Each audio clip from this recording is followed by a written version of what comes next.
মার্কিন president Donald Trump ক্ষমতায় আসার পর থেকে একের পর এক নিষেধাজ্ঞার ঝড় তুলেছে। বিশ্বের বিভিন্ন দেশের উপর শুল্ক আরোপ অথবা নিষেধাজ্ঞা যাকে যেভাবে পারছেন সেভাবেই কোণঠাসা করার চেষ্টা করছেন এই মার্কিন প্রেসিডেন্ট। আর কথায় কথায় হুমকি যেন তার নিত্যদিনের সঙ্গী। এবার ইরানকে উদ্দেশ্য করে বরাবরের মতো আবারও হুঁশিয়ারি দিলেন ট্রাম্প। তিনি জানিয়েছেন, ইরান আলোচনায় বসতে রাজি না হলে নতুন কিছু ঘটবে। এ যেন সরাসরি যুদ্ধের হুমকি দিলেন ট্রাম্প। মূলত ট্রাম্পের ভয়ের কারণ ইরানের পারমাণবিক কর্মসূচি।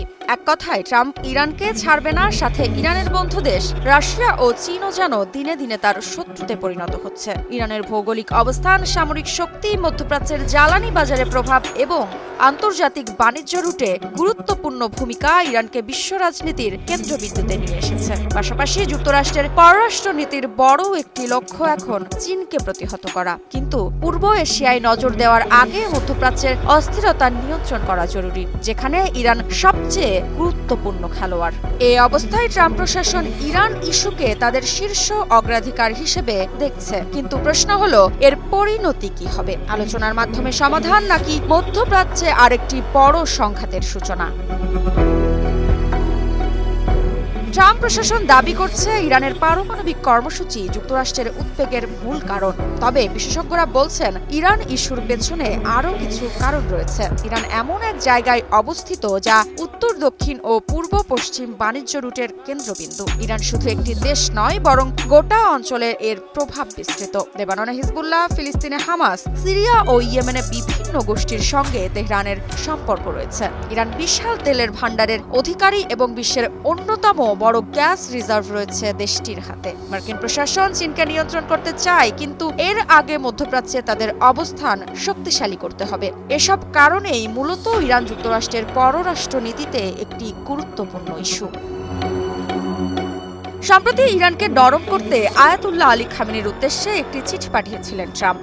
এই বিষয়ে ইরানের পররাষ্ট্রমন্ত্রী আব্বাস আরাকচি জানিয়েছিলেন, ওমানের মাধ্যমে ট্রাম্পের পাঠানো চিঠির জবাব দেওয়া হয়েছে। তবে তেহরান সাফ জানিয়েও দিয়েছে, চাপের মুখে তারা কোনো আলোচনায় বসবে না। ইরানের সর্বোচ্চ জাতীয় নিরাপত্তা পরিষদের সদস্য আলী শামখানি বলেছেন, ইরান কোনো আগ্রাসন চায় না, তবে নিজের সার্বভৌমত্ব রক্ষায় সব ধরনের প্রস্তুতি রয়েছে। অন্যদিকে ইরানের পার্লামেন্ট স্পিকার মোহাম্মদ বাঘের গালিবাফ স্পষ্ট ভাষায় বলেছেন, ইরানের ওপর সামরিক হামলা হলে শুধু এই দেশ নয়, গোটা মধ্যপ্রাচ্য অগ্নিগর্ভ হবে। মার্কিন সামরিক ঘাঁটিগুলোও নিরাপদ থাকবে না।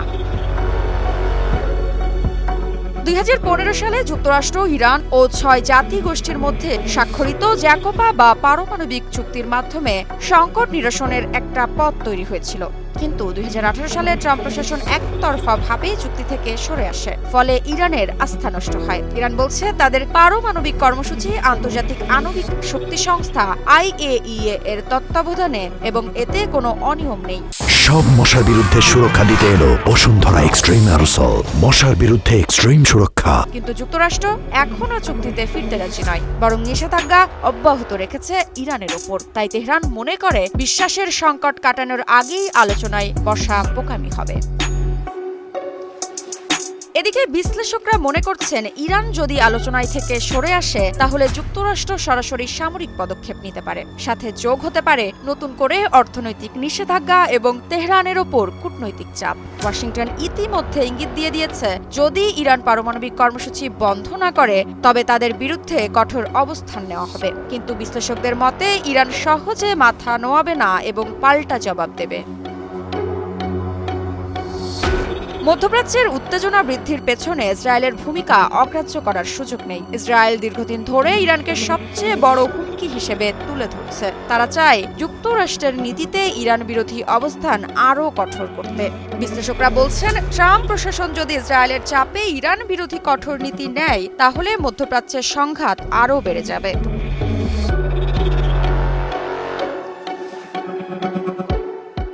তবে তবে বিশ্লেষকরা বলছেন ট্রাম্পের সামনে দুটি পথ রয়েছে, তা হলো বাস্তবতা মেনে নিয়ে ইরানের স্বার্থকে স্বীকৃতি দিয়ে আলোচনার মাধ্যমে সমস্যার সমাধান করা, অথবা চাপ ও হুমকির নীতি বজায় রেখে সামরিক ও নিষেধাজ্ঞার মাধ্যমে ইরানকে দুর্বল করার চেষ্টা করা। তবে ইরান বারবার বলেছে তারা উত্তেজনা বাড়াতে চায় না। তবে যদি দ্বিতীয় পথ বেছে নেওয়া হয় তাহলে যুদ্ধের আশঙ্কা বেড়ে যাবে। এখন দেখার বিষয় ট্রাম্প প্রশাসন কূটনৈতিক পথ বেছে নেবে নাকি নতুন সংঘাতের দিকে এগিয়ে যাবে।